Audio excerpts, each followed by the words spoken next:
મગજ ખરાબ થઈ ગયું છે કે શું તારું? બોલતા પહેલા વિચાર તો કર્યા કર. મને ખબર જ હતી કે તમને મારી વાત ઉપર વિશ્વાસ થશે જ નહીં, કારણ કે હંમેશા તમને તો હું ખોટી જ લાગતી હતી.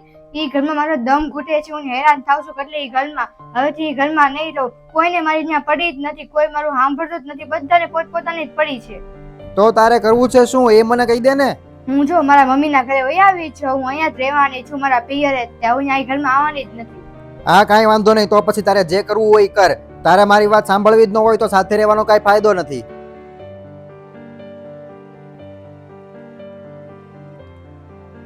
લે આસ્તા તું અહીંયા? તું ક્યારે આવી? હજી આવી જ છું હું. અને હા, આ વખતે તો છે ને 10-15 દિવસ હું રોકાઈને જ જઈશ. તું પેલા અંદર આવ. હાલ અંદર આવ.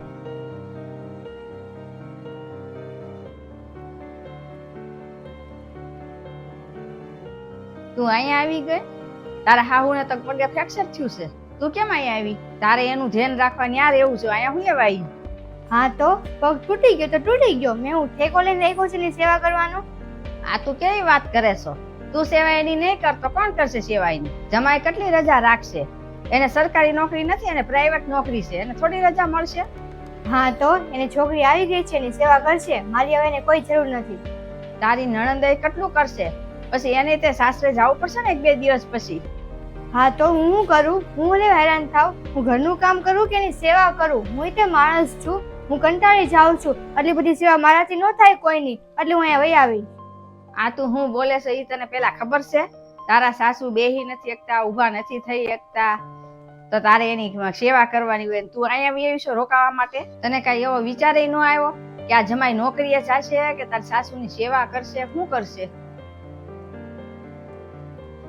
અને તારા નણંદ કેટલા દિવસથી એની સેવા કરશે, ધ્યાન રાખશે? એને 2 દિવસ 5 દિવસ પછી એને સાસરે તો જવું પડશે ને. એકવાર તું ઠંડા મગજથી વિચારી જો, અને તારી સાસુની જગ્યાએ હું હોત ને તારા ભાભી પિયર ગયા હોત તો શું થાત? ઈ ઘરની જવાબદારી તારી ઉપર છે.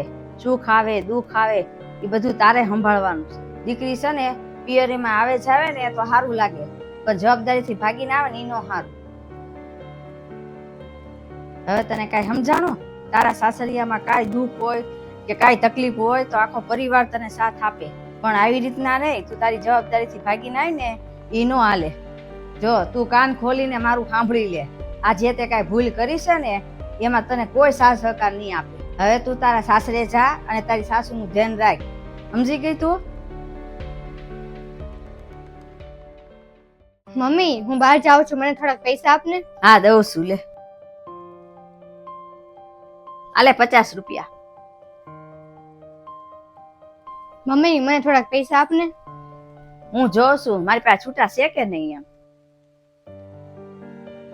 બેટા મારી પાસે તો 20 રૂપિયા જ છૂટા છે. હું મમ્મી તું મને 20 રૂપિયા આપે છે? મારી બધી બેનપણીના મા બાપ છે ને 200 રૂપિયા આપે, વાપરે મારી બેનપણીને રોજ, અને મહિનાના 3000 થતા હશે, આમ તો વધારે થતા હશે, પણ તું મને 20 રૂપિયા આપે છે. મમ્મી કાંઈ નહીં તો 50 ની નોટ તો આપ મને, મારા 20 રૂપિયા નથી જોતા.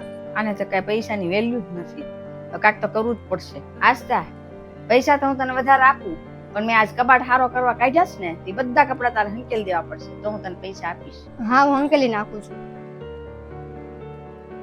ચાલ મમ્મી બધા સંકેલાઈ ગયા કપડા. હંકેલાઈ ગયા? આલે 100 રૂપિયા આપું. આ તારી છે ને મહેનતની કમાણી છે. આખો કબાટ ભરેલો હતો એ બધા કપડા તે હંકેલી દીધા ને, એટલે હવે તારે જ્યાં વાપરવા ને ત્યાં વાપરજે. આવી ગઈ તું? 100 રૂપિયાનું શું કર્યું? બધા વાપરી ગઈશ ને? 1 રૂપિયો મેં ખર્ચ નથી કર્યો મમ્મી. પૈસા વાપરવાનું મને નથી થતું. મને એવું થતું હતું કે આ મારા પૈસા છે, મારી મહેનતના પૈસા છે, અને બચત કરું, વાપરું નહીં. હવે તને આમાંથી કઈ સમજાણો? એનો મતલબ એમ થાય કે માણસ ખુદ કમાય તારે પૈસાની એને કિંમત થાય. વ્યક્તિને છે ને કાંઈ ખોટા ખર્ચા કરવાનું મન ન થાય. હા મમ્મી કદાચ તું સાચું કહે છો.